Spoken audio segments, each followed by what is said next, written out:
So, unfortunately, my team is eliminated now from NUPL, and because I did want to actually cover my games, I'm going to go over the remaining 5 that I had. I sat out week 4 because I wasn't feeling very well, so I've got weeks 2 and 3, and then I've got weeks 5 through 7 for y'all today. If you will remember, we did do the week 1 coverage back when it actually happened, along with the other games that week, so hey, you're getting 2 bigger ADV NU uploads in total instead of like a ton of small videos, so I think that's a pretty fair compromise. As per usual, if you're a new viewer and you enjoy daily Pokemon uploads, whether that's past gens tournaments, whether it's current gen laddering, even past gens laddering, make sure to subscribe if you're not already subscribed so we can hit our end of the year goal of 10k subs. I know it's a long shot, I fully understand that, but shoot for the stars, baby. That's the only shot you got. So, here's week 2 versus Ima. And I looked at teams that had been shown from Ima, because apparently he had played this tour for, like, the Advanced Premier League, or something like that. I didn't know he had too much experience in this tour, so it was pretty cool to see there was actual scout to go on. And I really liked the angle of Choice Banded Hitmonchan into his teams. He didn't have really a ton of Torkoal use, if I'm remembering correctly, or Sableye. And so I kind of looked at it and I'm like, okay, what if I just run Jolly, Choice Band, Hitmonchan, and just hit stuff? So that was the goal, coming to this team, just try and bring that. I also brought a specially defensive Blossom, because I specifically remembered looking at a lot of the common wall breakers he ran, and Blossom just kind of sat on them. So, let's get into this game. I lead off with my Chan because I like CB Chan as a lead idea, and we see Seadra from him. Now, Seadra in this generation is just about always going to be Pataya Berry. You'd be hard-pressed to see it run any other item. And I know that I'm not going to 2-hit KO with any non-Sky Uppercut move, but I also know Uppercut pushes him into Pataya range, and that I'm probably slower, because he's like to do Timid. So I switch out. I don't want to risk him hitting me really hard after getting hit by Uppercut and then getting a Pataya Berry, and then maybe, you know, not even necessarily pumping my Hitmonchan for a 2-hit KO, or as we see in this instance, surfing, but instead predicting an Blossom switch or like a Roselia switch, literally any grass type to come in, and deciding to Pataya Berry Ice Beam, because you'll see later, yeah, this gets 2-shot by the boosted attack.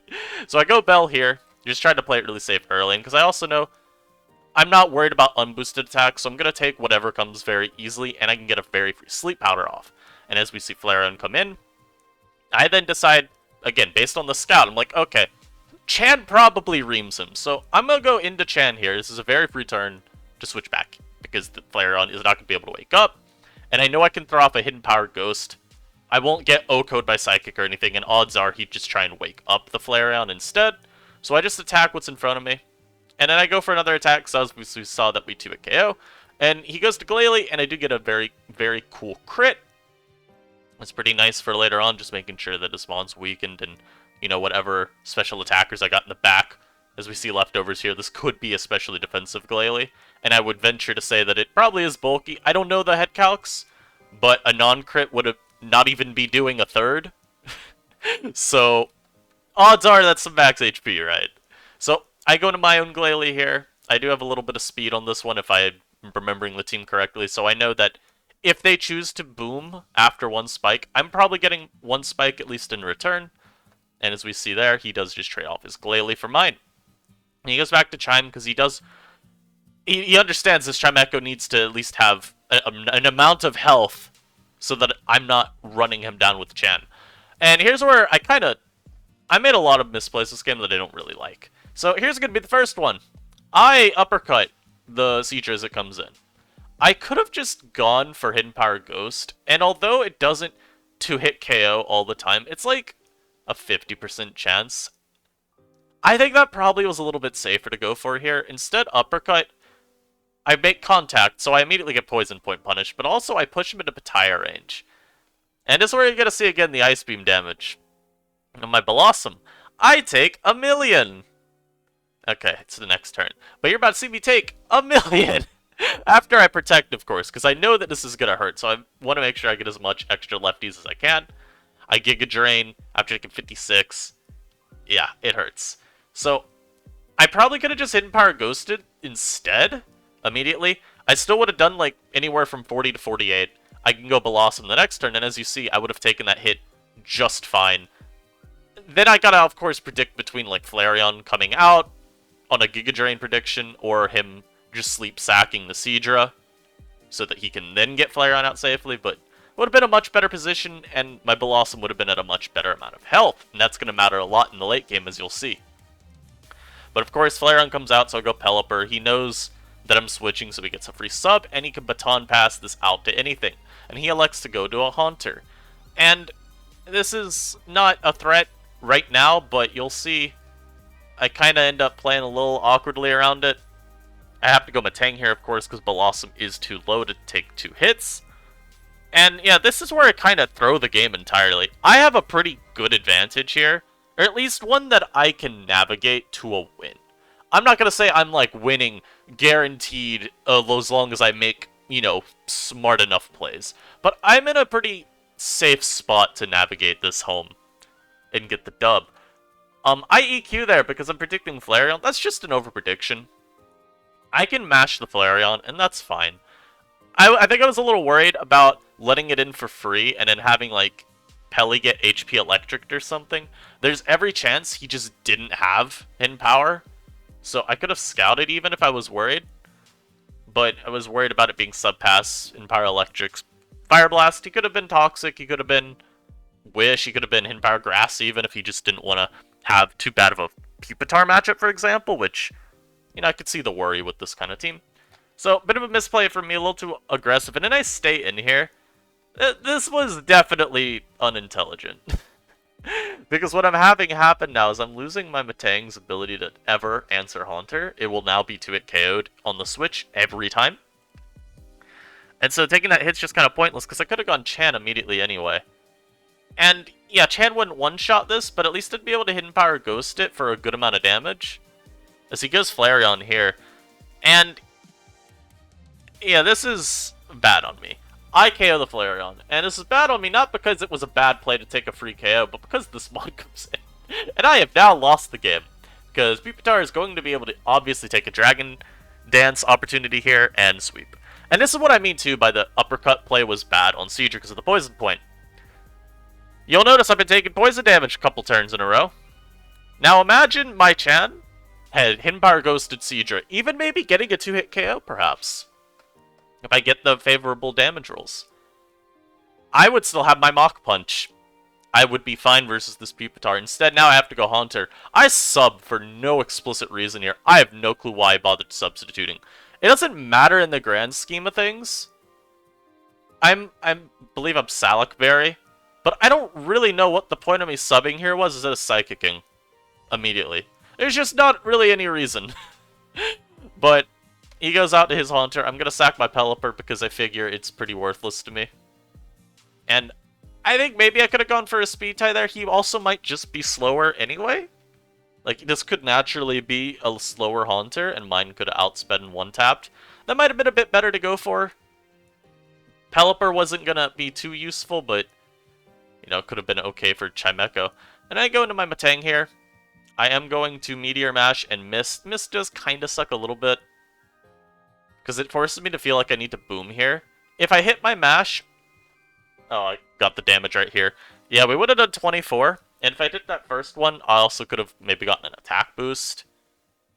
I wouldn't 2-hit KO without it, but, you know, extra damage on this is also good, because then what I could have done, hit this with Mash, maybe switch to Blossom or something, but I think that's probably too greedy. I do believe keeping Blossom was the better play, even if I landed that Mash, because I needed to keep Haunter kind of contained. So, unfortunately, the mismatch is more important here than anything, because now Haunter comes out, and it'd still be kind of a 50-50 on whether or not my opponent switches Haunter in if this Chimecho was actually in T-Bolt range. Now I'm forced to boom, and this is a 150-50 on my end too, mind you. There were a lot of those at the very end of the game between, you know, what both of us were choosing to do. It is a 50-50 because, yeah, I only KO Chimecho with a boom, but that's my only chance of winning. So, I go for it. And then Blossom comes in. Now, this is not a great exchange for me, mind you. This is not the most favorable of outcomes. I do opt to just Sleep Powder. Maybe Protect was better first, so I had more HP off the get-go, but I choose to do this. And this Psychic, I want y'all to keep in mind, the damage it does, this is about max. It's like 18 to 23, I want to say, or 16 to 22. That's about where the damage is. So here, he's asleep. I know I can Giga Drain here for sure. Okay, I'm up to 23, which makes me think 23 was the max. So I do maybe make a misplay. I go for the Protect here. I was just a little bit worried that maybe Giga Drain wouldn't be bringing me back enough. But as we do see, I get about 14% total. So even if he, like, wakes up here and Psychics me down, as long as I don't get max rolled, I live at 1. Maybe get a 14 back, then I Protect. I'm at 20, 21. It's hard to say. I think this was the safest play I could make, but I do understand why maybe going for Giga Drain was a little bit easier to justify. Because now here he's going to wake up, and actually Giga Drain here very, very well. And now I got to Protect again, although it's still not looking the greatest, because I have to hit every Sleep Powder if I want a shot at winning this game. And as you'll see, we don't. We do not hit the Sleep Powder here. Now what does happen is I double Protect, which was pretty useful. Oh, I didn't even go for the double Protect. Wait, what? I thought so I rewatched this game over, and I thought that I got the double Protect. I guess I forgot my own battle. Oh well, but you see what happens there at the end. I needed to go for that to have a shot probably, but I decided instead he needed like a max roll on Psychic. So it's like, what's more likely? The max roll or double Protect? Double Protect's like 50% chance. Max roll of Psychic would be, on his end, probably 30% or lower. Max or near max, I guess I should specify. But yeah, I took what I thought was more likely, you know? I thought yeah, literally math favored me there. And I just got a little bit messed over. But I can't really complain too much after the miss from his Pupitar. But hey, I'll complain instead about the poison point. How dare you? Like I said, though, I think I could have played that better. Now, this game versus Haysup, we're going to... Next 2 games, actually. We're going to go through very quickly. Why is that? Because I think they're some of the worst games I've ever played. And one of the most depressing matchups, frankly. But also, maybe made too many aggressive plays. I was very unhappy with this team. My team didn't want me to bring what I was originally going to bring. And instead of going with my gut and saying, just trust me on this one, friends, I went with something else that maybe had a little bit more people were content with. So, I'm already a little tilted coming into this. I see the Mawile lead, though. I spike up with the Glalie. And this thing reveals sub. This doesn't really tell me much off rip, other than sub Mawile is usually baton passing, but in this case, Haysup has a sub punch set. But I'm pretty confident that I could just EQ here and be fine. This is Focus Punch just 500 million to me. And I decide, you know what, I will trade this Glalie for Chip on Mawile. I've got Eradicate on this team. Getting Mawile weakened maybe opens up the door for Eradicate to do something. And now, Big Whale is in, and I like to predict, so I know my opponent is switching out here. I know they're going to a Grass type. Hit him with the Beamer. Nice little beam. Nice chip. And I stayed to 2 KO this because I've seen the sequence before. Cacturn's not doing damage that I care about, so we do take it out there. It's pretty good for me. And the Rat comes in. And this team was always weak to electric types. Like Plusle, mine, and Pikachu. Pichu, probably. Any of them would have been pretty good into this. And as well, the other team that I was prepped for. The reason I was so content to bring an electric weak team, mind you, is my scout up through this, I had 2 Blossoms. One of them was a specially defensive Blossom. I had a Diglett in week 1. And in general, I use a lot of Blossoms, so I felt pretty confident in saying there's not much reason to try and electric type me because I will have a Blossom on my team with a Diglett supporting it. Or especially if it's a Blossom that, if you're not predicting it coming in every turn, your Pikachu is not breaking. But I got Pikachu to do it. It's actually a modest one, and this impacts a few plays later on that you'll see.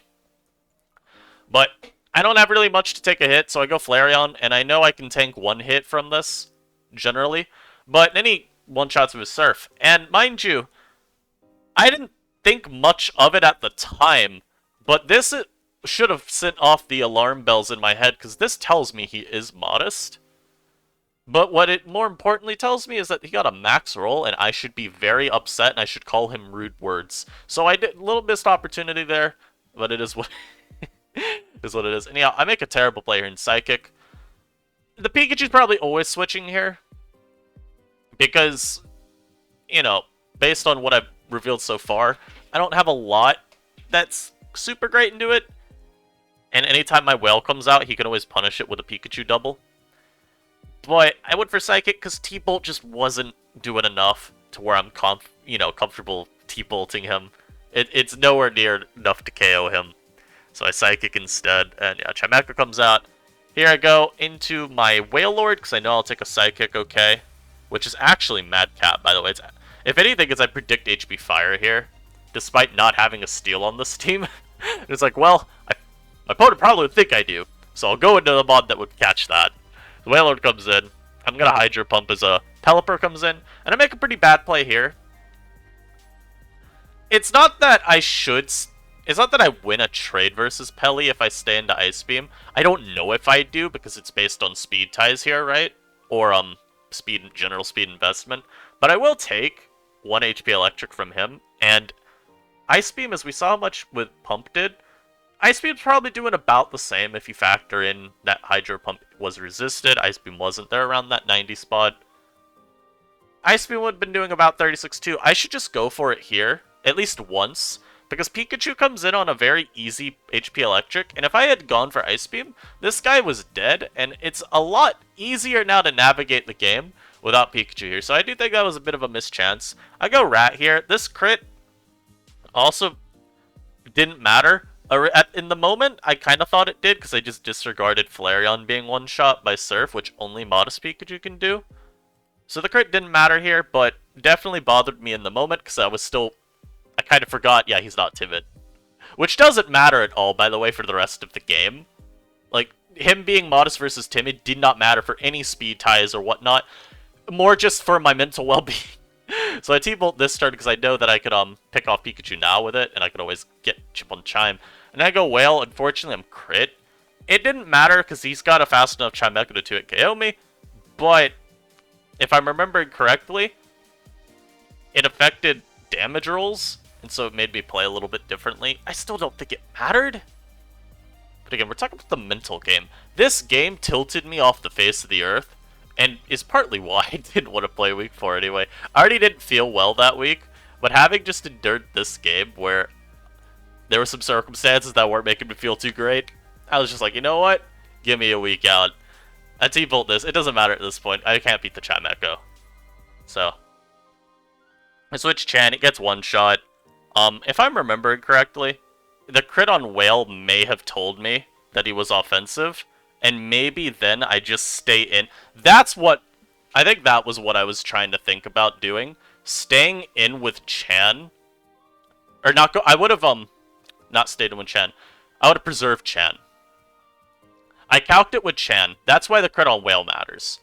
I would have had more insight on the damage Chimecha was doing, and as a result would have known whether or not it was better to sack Haunter and get T-Bolt damage, or go Chan, tank one hit, which I do if he's just defensive Chimecha, and then I would have been able to still have some threat. I don't know if I would have been able to win. I have absolutely no clue, and it probably was unlikely I still would have. And obviously I'm going to get Psychic here. So, as we can see here, which crit are you referring to? Because there were a couple crits this game. The crit on Whale is what matters, because it takes away my knowledge of his Chimecha set, right? Like, Pelipper, if it was Agility Pelly, I forget. I would need to check the set that I was, and I don't think I have it in my PMs. Or not my PMs, my ADV. I think I nuked the team out of my builder because I was mad. Here's some teams though, by the way. They're pretty cool. But if I think this Chan had Rock Slide on it, it may have. If it didn't, then who cares? But if I'm running that set, it actually could have beaten Pelipper down, even if he's Agility. Which would have been the set I was worried about, mind you. Like, Protox at that point, okay. Wraps. But didn't know, end up not having knowledge this was going to just be offensive chime, and Chan was never living a hit, so. Pain. Big pain, but it happens. Anyhow, I faced Super Epic Ampharos. My knowledge coming into this game, and I'm not talking about it with Haste-Up, because frankly, I didn't have much knowledge of Haste-Up. He has so many teams that there's not a lot to go off of. He's one of the players that diverges from the typical Glalie builds that you'll see nowadays spammed all the time, and is much more willing to run like Cacturn, for example. Like, that was really the extent of my scout. I was like, he will use a Cacturn. So, anyhow, with Super Epic Ampharos, I'm kind of just like, he's brought a lot of offense, so there's not much to say about that. Odds are I could just bring offense as well and say, hey, let's see who gets luckier. So, I leave Glalie versus Hitmonchan, and there's two ways to play this. One, you can decide to get your spike up. You can see how long it will stay up for. Because if this is like offensive Chan, uppercut will send me to the Shadow Realm. In fact, let me calc this to confirm that. Nope, wrong generation. ADV, please, come here, thank you. Hitmonchan. Bulky Rapid Spin, sure. Glalie. Bulky Spikes, yep, that was max HP. It's not a one-shot, but it does so much. I'm kind of just, you know, if he's got uppercut plus Mach, it doesn't really matter for me. I will say, in hindsight, maybe still was a little bit better to spike up and then boom the second turn. Although, my rationale is more around the fact that since I have offense, what do I value more?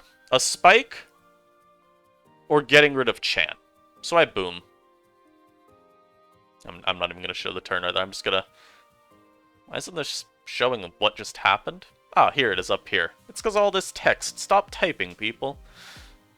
Stop typing me, I forgot about this. But yeah, what do you value more with offense? Getting rid of a potential strong priority mon? Or the little spike? I figured a spike won't matter as much as getting rid of Chan potentially does.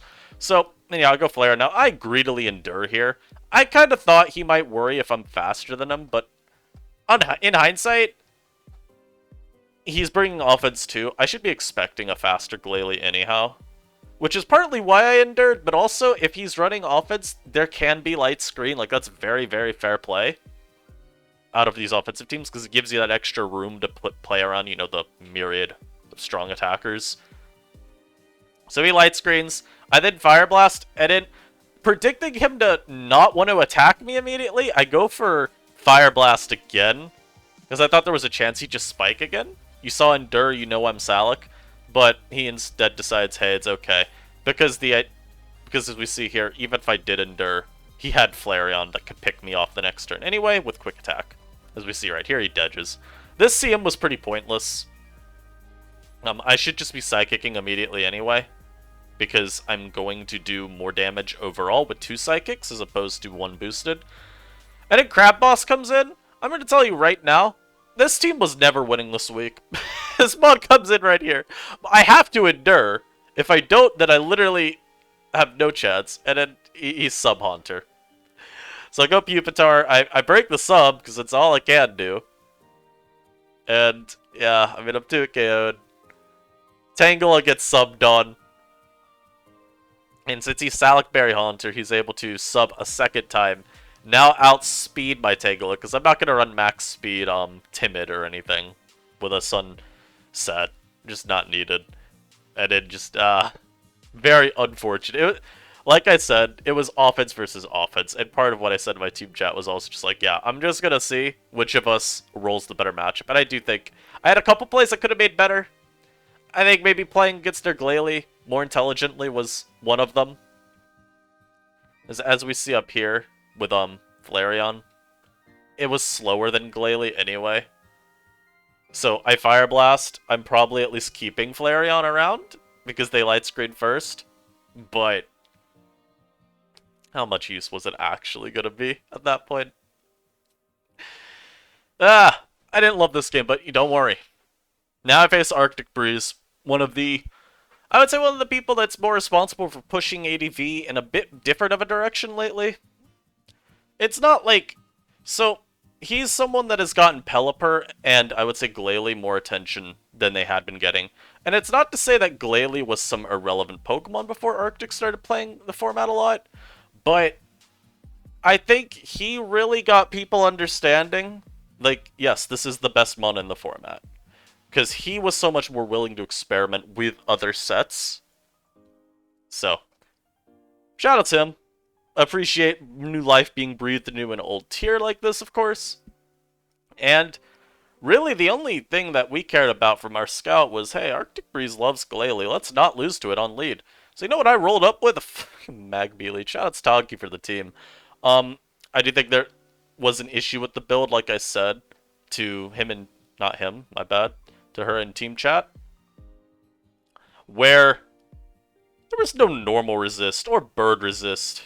There was a normal immunity, but it's Hunter. Do we count that when the most important normal types are Vigoroth and Raticate, which both have Shadow Ball? I don't think we do. And so, you know, that was a little bit worrying from a preview thing, but I kind of said, you know what, I got a Torkoal. We're fine. Torkoal counts. Unironically, it's like incredibly bulky. So I was okay with it. So I lead Magby, I say Roselia, and I usually play these games out very passively at the start. I normally am not making a ton of reads through the first few turns, and I like to instead feel my opponent out and get an idea for how they want to play the game.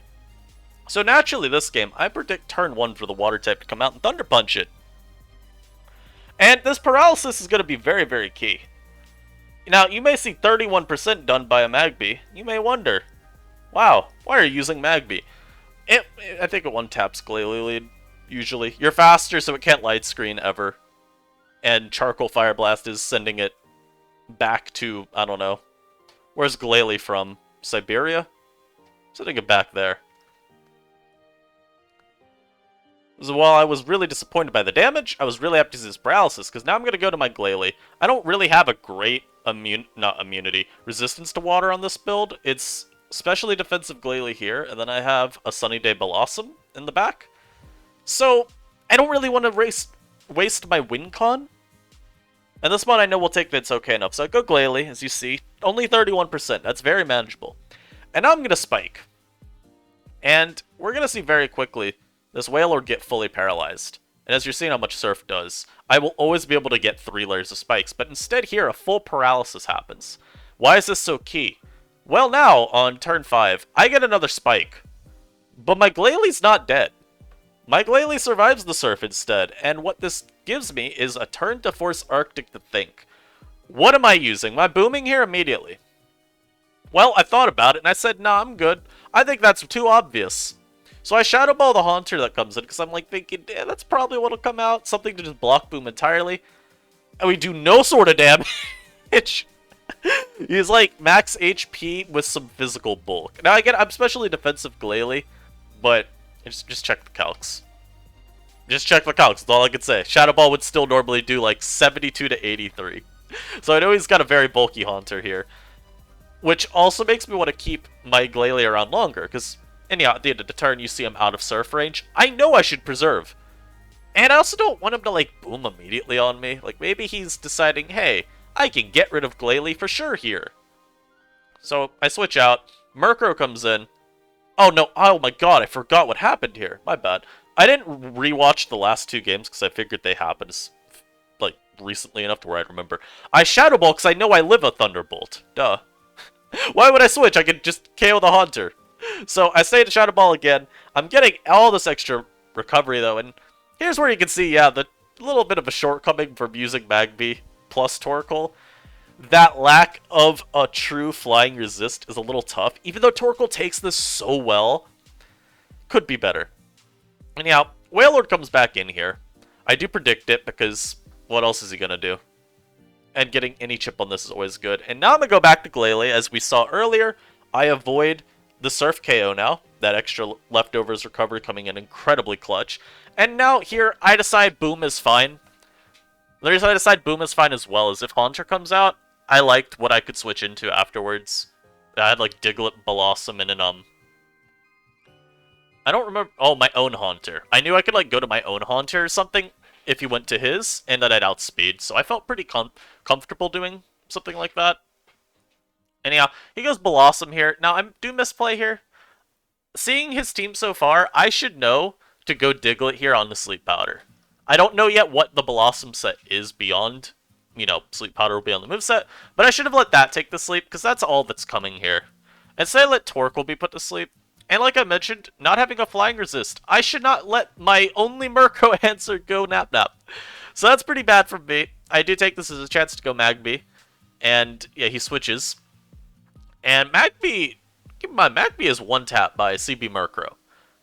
So I was a little surprised that he switched here. I think he still was operating under the assumption that I brought a team that could actually check Murkrow with a Pokemon not named Torkoal. So I go back to my Torkoal now, because I'm like, okay, well, let's try and wake up. But he switches. So then I'm like, okay, well, I don't want this Roselia to spike up a million times, so I switch back to Magby. And here I'm going to throw off a Fire Blast, as he protects and I miss, which I was kind of like, okay. So I Fire Blast again and I one-shot it, which was pretty cool. And it's not like he's got a lot of great answers at this point, because the Wailord's gone. And while we'll learn that this Blossom is especially defensive, I'm here to tell you right now, it can't switch in spite of the piss poor damage we'll eventually see this Blossom take from my Fire Blast. That does not mean it can switch in and avoid being two-shot. So Magby comes in after the Roselia is foddered off. I have to go Torkoal, and the Spike now adds so much pressure. And you see from that damage, this could have gotten real bad real quick. But thankfully, I get the equivalent of a one-turn sleep. Remember how ADV sleep works. Thank you for whoever commented. Sleep talk turns actually are burning real sleep. It's if you use rest. It's when you switch, if you're not using sleep talk, apparently something to do with that. I still don't fully understand, but leave me alone. Anyhow, we actually burn a turn of sleep right here, and I get the wake. Now we're in a fine spot. Because now my Torkoal is back. I can at least always play the Sat game now and get it back in, and I know that I'm out of KO range from Drill Peck. So I will throw off a nice little attack here. I go for Fire Blast because I know he's got the Haunter, and like we mentioned, it's bulky. So I don't want to let Burrow come in and just easily take an HP Electric. Instead, we opt to go for the move that will guaranteed KO it. And now Blossom goes back out, and this time I do not make the mistake that I did earlier. I say no, put my Diglett to sleep. This Mon is trash. And Magby is now what I want to go to as we take a Leech Seed. This is where we learn what his set is. And it's also where we learn that Magby is terrible. So I do go for a Fire Blast here. And he Moonlights. Now, when I'm playing tour games, I'm calking. I want you all to know that. Ladder, we don't calc. We don't care. You know, Stephen A. Smith, I'm here to tell you right now, we don't care. Because it's ladder. I'm here to get some games. I'm here to have them quick. And I'm here to just move on once it's over. In tours, I actually, you know, I'm trying to win. More so than a ladder game, I'm trying to win these.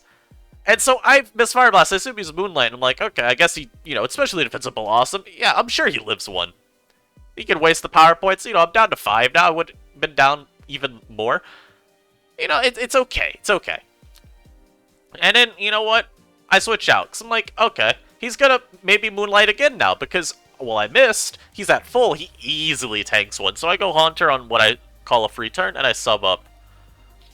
Kind of neglecting that I'm facing a special defensive Blossom and I'm not sub-toxic. If I was sub-toxic Haunter, I think this game was wraps right here. Just about wraps, at least. And I know I can live. I know my sub can tank one hit. I'm here to tell you right now, me subbing again here was pointless. It doesn't impact anything based on what I believed his last mon to be, which was always Agility Matang, or at least a Matang of some kind. Just by the end, I was thinking Agility. Like, Haunter ain't being tasked with checking that at, you know, in any circumstance, really. You know, like, I could be going Blossom, not Blossom, Magby, any of these turns to beat this Blossom. I'm instead sitting in here with my Haunter, just kind of banging my head into the wall that is this Blossom. And here I finally decide to turn my brain on and switch out. Again, you'll see him understanding that Magby's not a threat as I miss another Fire Blast. Which was kind of annoying, but by this point, here, I calced it. Because I'm thinking to myself, why do you keep staying in? Now, the answer is also pretty obvious. He doesn't have anything that can switch in. He lost Wailord. Murkrow would be one-shot, and we've already said that we know Matang is last. Or at least that's what we're operating under the assumption of. So I know he can't actually take hits with this from anything. But then I truly saw the light, and I'm like, oh, I do 55-ish Blossom. Like, on average, I think it was maybe like mid-50s to high 50s in damage. So like, oh, okay, let's Toxic this and get this over with. And now this mod cannot continuously stall me out. So now we both understand, okay, the Blossom is dead. I get like a max roll there. He Leech Seeds. Just, it's getting a little bit extra chip as well. And, if I miss, he can get more recovery overall. Murkrow now comes in. I will sack the Magby here, because it gives me my Haunter as a free switch. And T-Bolt is always free, since we're thinking Agility Matang in the back. It's not taking 2 with Spikes up if it's switching immediately in. And I believe that's why maybe he took so much time to calc here. He was trying to figure that out. And now, this turn, really, it just comes down to me thinking, okay, what set is he? How much damage do I do? I calc T-Bolt, I'm not convinced. I also know, Boom, how much does it do if it's Agility? Oh, what's that? Boom does enough to where Blossom's Hidden Power Fire will KO after I explode, and based on ADV turn order, he does not have an Agility, even if he goes for it after my explosion. Bet. So I Boom here after seeing how much damage I do, and it puts it just in KO range for my Blossom to be the last one to come out, and Hidden Power Fire. And T-Bolt, I could have gone for, technically, but I want to ask you this. Do you think T-Bolting is right? When he could then Meteor Mash my Haunter the next turn, potentially get an attack raise, then KO my Torkoal, and then maybe KO my Blossom? Don't think so. So we take that as reliably as we can, and be able to get the HP Fire off at the end. And now here's my last game with Pichu Flash.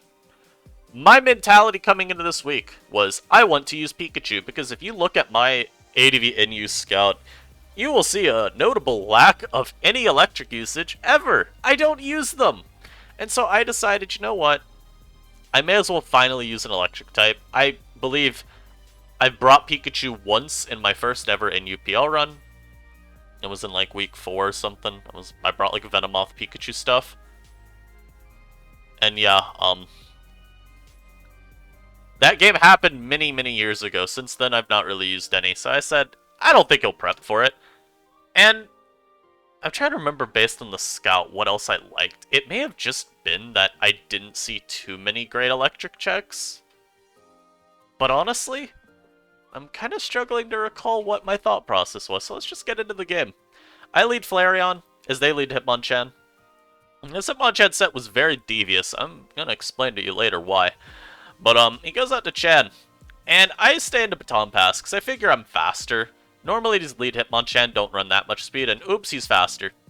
But I dodge a Toxic, and this Toxic dodge, I personally don't believe was that impactful. You'll see a later sequence that I take where if he had landed Toxic, it would have been. But I'll explain when we get there why it doesn't matter too much in my view. So then I go Mawile, and I'm like, okay, so this Chan's kind of fast.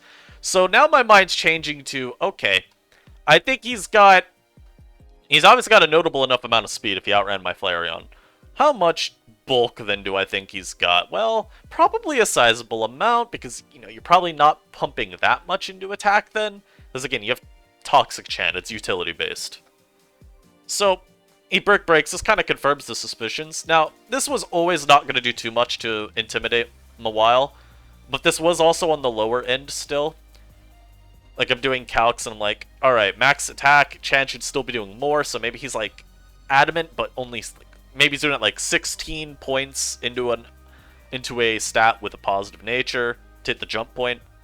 Like, he's got a little attack, but not much, what we concluded. So now I can take this hit, throw off a Toxic, because, Chan's pretty bulky, I assume, and I like getting that constant chip the whole game. I also can pivot around it fine with my other teammates.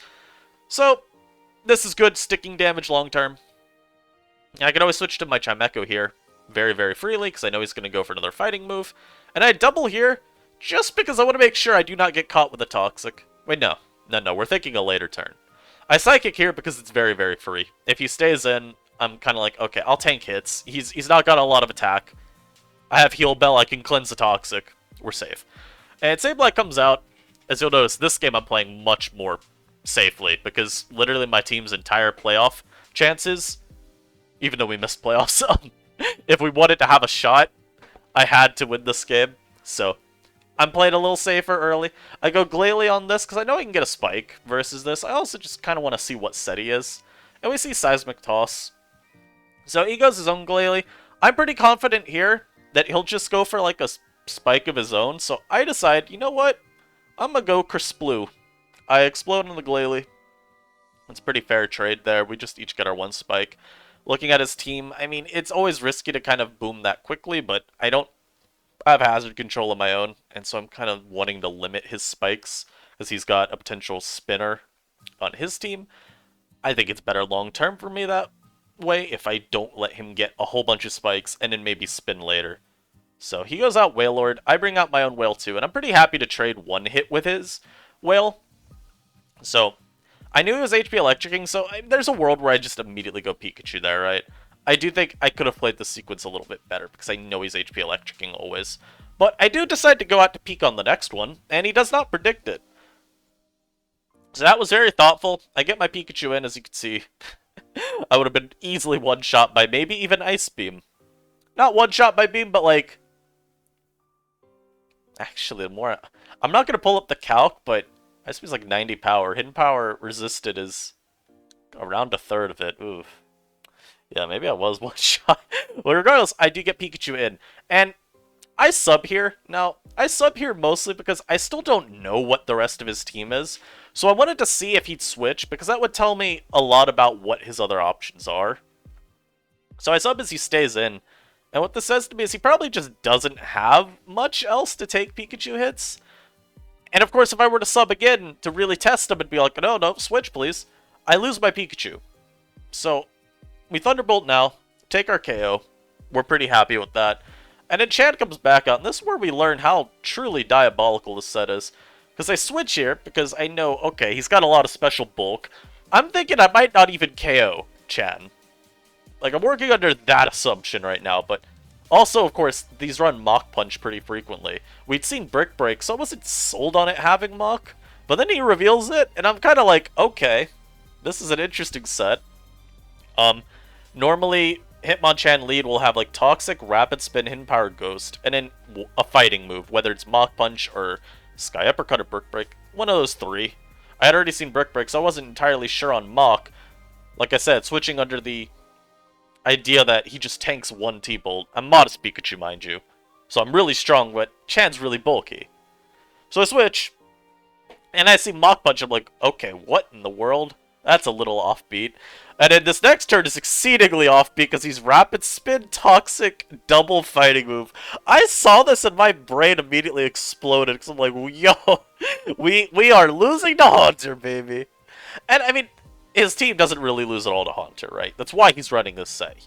You got a Sableye, this could have special bulk. He has a Glalie, this could have some special bulk. We see a Vigoroth later revealed. It was specially defensive. So Chan may lose to it, but the team doesn't. But I was still, like, in awe. Because, yeah, this is the one Hitmonchan that will be spin blocked by Haunter forever. So that was pretty interesting. He spins away my spike. I don't really care. Like, I'm ready to tell y'all right now, we don't care about that. Because I've done what I needed to so far. I know the Sableye is going to be under such heavy pressure from Flareon, Wailord, and Pikachu anyway. So I'm not too worried about keeping that limited. Mostly at this point, we're just trying to figure out what are his last two guys. So I go Whale here, because I know this spawn's kind of weak with an Intimidate on it. Brick Break ain't going to be doing too much. He goes out to Chimecho, donating me this for a 2-hit KO. Very thoughtful of my opponent. As we see, Psychic only doing 27. And this kind of harkens back again to the Haste-Up game, because you see where my Wailord is at HP-wise, very similar amount to where his Chimecho crit me on the spot. But this time we see that only to 27. We know it's probably bulkier. So we two-shot their Chime in spite of being outsped. And he goes back out to this. I know my Chimecho can come in. And because I've also pivoted my Mawile in a couple times, I didn't think he'd like immediately try and Toxic me to, you know, maybe force a free turn for his Sableye as I'm forced to Heal Bell. So I go into my Chime. And then I double, I believe, on this turn. Yes, I double into my Mawile because I was going to switch. I didn't really know into what. But this covered also a Toxic if I really needed to, so I could go this and like maybe just pivot around his not Mawile, his Hitmonchan as he's taking poison damage. So I got Mawile. I don't really need it at this point, so I just Toxic the Sableye. Like, basically just saying, okay, on the off chance my Pokemon miss every move they go for, I will poison you. And I go Flareon here. So here's where I mean the sequence about the Hitmonchan missing Toxic. My Flareon, as you have noticed, it has not come out since turn 1 at Baton Passed. I went Flareon here because I know I can take the exchange versus the Sableye. I know I will be able to just... I sub here, frankly, because I thought maybe he'd switch. That was a pretty dumb play in hindsight. And just not much reason to. Just Fire Blast it down. But, again, I'm more willing to make that kind of play because I wasn't Toxic. If I had been poisoned, I'd probably just go Wailord versus this anyway. Or, like, Pikachu even, and Thunderbolt it. Although I'm always preserving Pikachu just for speed. I'm modest peak on this team, so I'm not as fast as I would like to be, but I still could outspeed something that he's got. So, I play my Flareon kind of weirdly here. All because I wasn't poisoned. Otherwise, I would have gone out to one of my other guys. But that's what I mean by I don't think the miss mattered. I always had a better way to play it. And Wailord in specific probably would have been the better way to play it. Or even, like, Pikachu. Where Pikachu's gonna love tap this on the forehead with a big ol' Thunderbolt. And Wailord's Hydro Pumps. I mean, I'm not even in Seismic Toss range, so I land one pump versus this pump into Ice Beam should be KOing it. If not, I can always just, you know, don't miss, dummy. And then from there, I would have just said, okay, Vigoroth comes out maybe after Wailord dispatches of this, or maybe even Chan comes back out, sack the Whale, then get in, like, Chime, and I should be okay, even versus this Vigoroth. But, as we see here, he returns me, I live it, but I miss a Fire Blast, and I was very, very worried, because I could have easily lost at this point. Easily. Because that Fire Blast was doing about half. Was doing about half to the Vigoroth after I found out what his EVs were. But then my Pikachu comes in and just gets a very timely crit. Not modest Pikachu, I was doing like something absurd, like around 60% or something on average. And I actually ended up running it through the calc. I think my Chimecho still could have traded hits with Vigoroth, since it would have been unboosted, just with how much damage Pikachu's Thunderbolt does. Chime may have been able to take it on. It really would have just been a question of, do I get, like, Shadow Ball versus Slack Off turns correct? Because if I do, then I can Calm Mind up and win. And I believe that I would have been able to have enough HP to survive this thing's very, very weak Brick Break. But then, of course, Hitmonchan comes out. I just sack the Pikachu, and then I go out to my Chimecho, which will never lose to Hitmonchan. I Psychic it, and I do, in this season, a nice little two-game win streak, which I felt pretty alright about. Still, you know, room to improve in these games, but I thought I played them at least somewhat better compared to a couple earlier games. I hope y'all enjoyed this. I may go over the ADV games that get played in playoffs. We'll see. If I, of course, see any tournament game from the NUPL playoffs that I just find funny or interesting to talk about, I will cover it. So, stay tuned for that, of course. I hope y'all enjoyed. I hope y'all are enjoying your day. Staying safe. This video is actually going up on the 4th of July. I just realized that. So, to my fellow Americans, you know, happy 4th. Hope you know, spending time with family, eating some good food. Just generally enjoying your day. I'll see you next time. Peace.